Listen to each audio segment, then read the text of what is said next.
Olá, sou Felipe Sá, eu sou João Henrique Barbosa. E eu sou Virgílio Sarmento. E este é o Siga Direito, seu canal de direito prático na internet. Antes de iniciarmos nosso vídeo, siga a gente nas redes sociais, compartilhe esse vídeo, ative as notificações e fique sempre por dentro.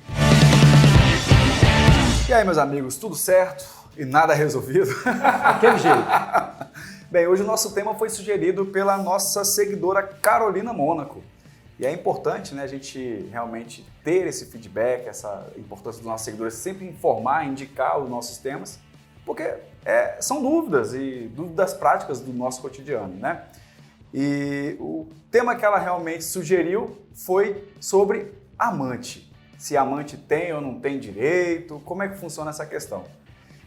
João, você teria algum caso prático, alguma coisa para nos contar? Ô Felipe, na verdade, o caso concreto que ela sugeriu foi um caso que aconteceu em Sergipe, né, no estado de Sergipe, onde um homem vivia em união estável com uma mulher, né, há muitos anos, e ele faleceu.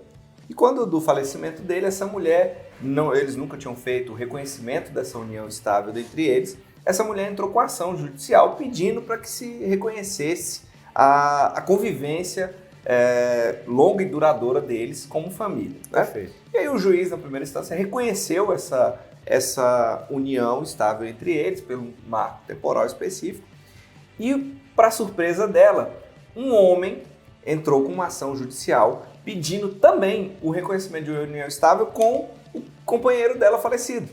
Uma pessoa que tinha um relacionamento com ele, ela não sabia disso, ele comprovou que vivia com ele também, como se família fosse, né? E o juiz, na primeira instância, também reconheceu a união estável deles. E, obviamente, aí começou a surgir um problema, né? Onde tínhamos um homem que tinha uma união estável com uma mulher reconhecida judicialmente e com um outro homem reconhecido também judicialmente essa união estável. E a briga toda foi em relação à pensão. Exatamente. E aí o falecido deixou uma aposentadoria e existiu um litígio e quem deveria receber essa pensão. E o juiz, na primeira instância, determinou que a pensão fosse dividida entre esses dois companheiros, né? A mulher e o homem. E isso foi um caso que foi para a segunda instância do Tribunal de Justiça no estado de Sergipe. O tribunal disse, olha, não tem condição de se dividir porque tem o reconhecimento da primeira união estável e no Brasil não tem a possibilidade de se reconhecer duas unidades familiares ao mesmo tempo com a mesma pessoa. Então essa ação foi subindo em grau de recurso, né, até chegar no STF, o que obviamente foi uma discussão muito grande, tendo em vista que ambos os casos as pessoas conseguiram comprovar que viviam com o falecido e como famílias se fosse, né?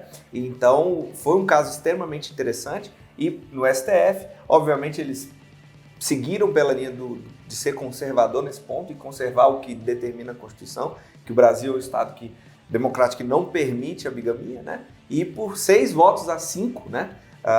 O STF disse que, olha, não dá para se dividir essa pensão, tendo em vista que houve um reconhecimento de união estável primeiro com a mulher e o segundo reconhecimento ele não deve ser considerado, tendo em vista que nós não podemos concordar, digamos assim, com a bigamia, né? Esse foi o caso concreto. Esse caso é muito interessante, né? Porque ele envolve vários institutos pelos quais a gente já falou aqui, né? Nós já falamos de união estável, já falamos de casamento, né? Já falamos até um pouquinho sobre direito previdenciário, essas questões que dizem respeito ao dia a dia das famílias.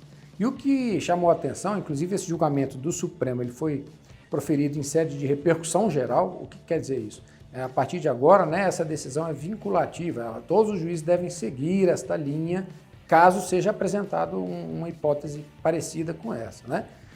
O Supremo teve que decidir, né? E foi por 6-5, quer dizer, foi um placar apertadíssimo, né? Quase não empata porque são 11 ministros, né? Mas foi uma decisão difícil que o Supremo tomou. Ele tinha que falar assim, olha, e aí?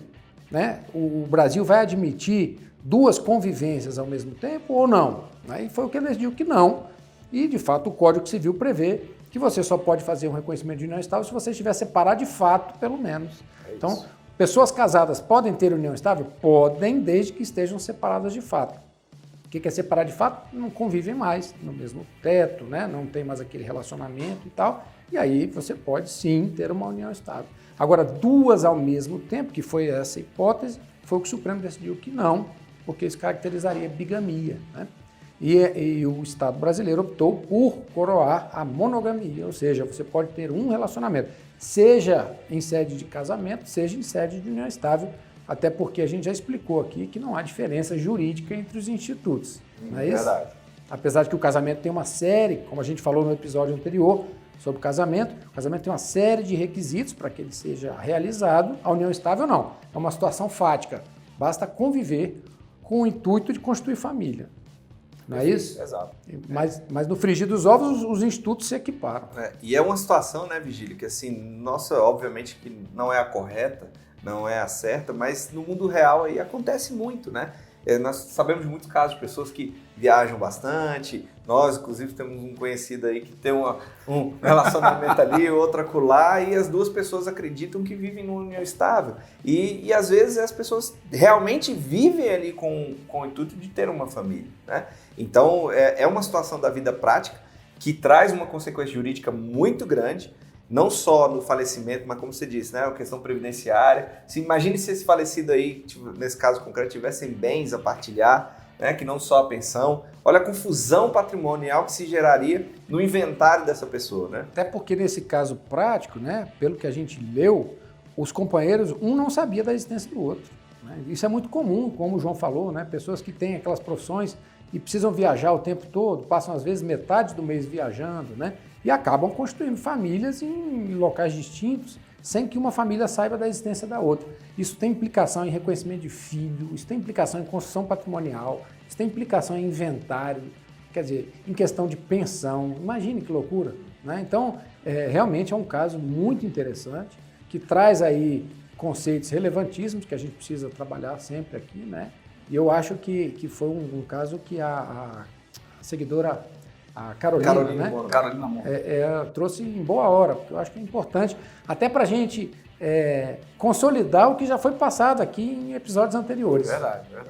Porque a união estável é uma situação da vida, né? Sim, é muito comum hoje, inclusive as pessoas preferem, muitas vezes, antes de se casar, conviver um tempo junto para ver se vai dar certo e acaba construindo. E algo que eu acho que é muito importante a gente falar, né, Virgílio, informar também, Felipe, é que, olha, você vive em união estável, já está morando ali com a pessoa ou vivendo como família, né? Regulamente isso. Faça uma escritura pública, existe um documento público que você pode botar no papel as condições da sua convivência. Deixe isso documentado, porque uma fatalidade pode ocorrer, um dos dois pode falecer e gerar um problema para quem ficou, né, o cônjuge ou até os familiares, no caso de um inventário, enfim. É verdade. Isso é muito importante. E o inverso também, né, João? Como a gente falou no episódio do contrato de namoro, né? É verdade. Se você está ali no mesmo teto, mas não tem a intenção de construir família, ou seja, se aquele é um relacionamento ainda para se conhecer, aquela coisa inicial, regulamente também. Faça um contrato de namoro, procure um cartório de notas, formalize aquilo lá, deixe claro, olha, a gente ainda está se conhecendo, a gente não é família, porque isso traz repercussão também. Verdade. Então, eu concordo com a decisão do STF, né, assim, segundo a regra da Constituição, mas eu já acho que realmente já há um ponto assim, de uma própria inovação legislativa, pelo menos é o que eu acho, né? Porque esses casos são comuns e têm ocorrido de uma maneira mais evidente. Então, talvez uma inovação legislativa para também abranger casos que não são amantes, né? A gente tá tratando aqui de pessoas que viveram, de fato, como família, né? E aí, realmente, tem o caso da gente fazer logo o contrato de união estável. Mas e aquele que realmente também vivia e pensava nessa situação? Então, talvez aí, para os nossos deputados, aí, para os nossos senadores, ver também uma questão aí, pelo menos esse é o meu ponto de vista, deixo muito claro, uma inovação nesse ponto. Porque, assim, é válido para aqueles que querem e desejam ter 2 famílias ou 3, enfim, desde que todos concordem. Mas esse é apenas o meu ponto de vista. Eu acho que o seu ponto de vista, Felipe, ele é importante não para o danadinho que tem 3 famílias, mas assim, mas principalmente para a pessoa que às vezes é até uma pessoa inocente ali. Exato. Ela não sabe que a pessoa que ela está se relacionando, não só homem, tá? Mas mulheres também. não sabe que aquela pessoa que está se relacionando tem uma outra família, convive em outro lugar com outra família. Então, às vezes ela é uma vítima de uma situação jurídica que pode trazer um prejuízo a ela muito grande. Exato. Né? Então, assim, a minha dica é pressione esses danadinhos para casar logo, fazer sua união estável para você não ficar no prejuízo. Danadinhos e danadinhas. Mas esses aí ficam os assuntos por causa. Para os causos jurídicos. A gente pode falar um causa jurídico aí, né, meu amigo? Mas é isso, eu acho que esse era o assunto que a gente se dispôs a conversar hoje, falar um pouquinho sobre esse caso, né, essa decisão importantíssima que o Supremo Tribunal Federal proferiu, estabelecendo, né, ratificando que a monogamia foi a opção do Estado brasileiro em termos legislativos.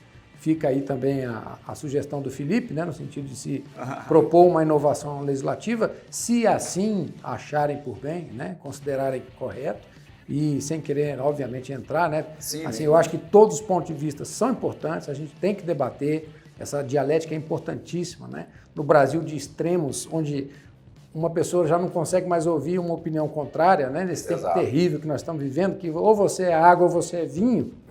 Acho muito importante a gente trazer aqui para o canal essa discussão de uma forma elevada, de uma forma educada, de uma forma cortês, porque, na verdade, o direito é construído assim, através da dialética, através do debate, através da diferença de interpretação. Né? O direito não é números, não são números, né, meu amigo?